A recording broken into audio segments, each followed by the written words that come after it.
continuing this evening.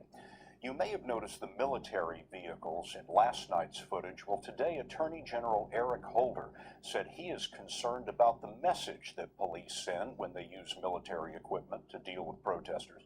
We asked our chief legal correspondent, Jan Crawford, to look into this.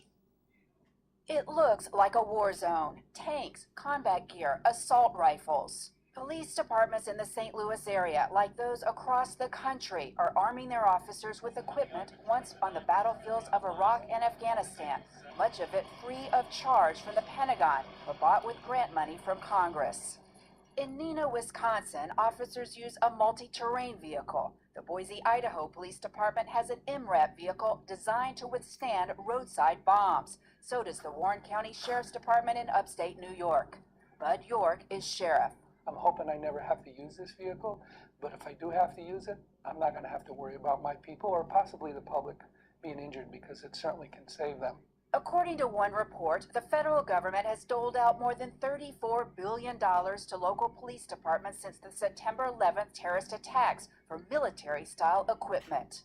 To me, this doesn't look like America. The Cato Institute's Walter Olson says the military gear can actually incite more violence. Some in the crowd might get more violent if they believe, wait a minute, this isn't my neighbor who's a policeman. This is a completely alien force that I have nothing in common with because they're coming at me with an armored vehicle. Now, law enforcement in St. Louis County have gotten more than $500,000 worth of military equipment from the Pentagon, including 7 Humvees and a dozen M16s. But Scott, a congressman here in Washington today, is proposing legislation that would scale back that military equipment program for local police.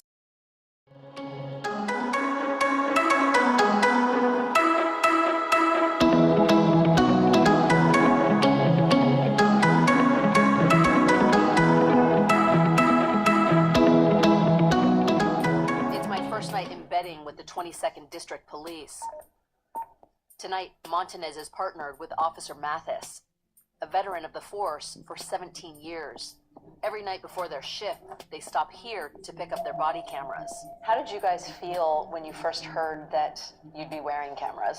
I felt good. I mean, we try to do everything so that to act as though we're on camera anyway. So when they asked for volunteers, we were a couple of the first ones to volunteer to wear them. I was a little skeptical at first. I didn't want to be responsible for another piece of equipment. I didn't want the camera caught personal moments, restroom, eating, on my phone. And how has it been? I believe it's a good tool. It's helpful for us. As soon as we let them know that we have a camera and it's on, their demeanor changes. And it changes for the better, I believe, because this is our third eye. Someone can say, well, you beat me. You did this to me, you did that, but when they review the camera, it's all on there.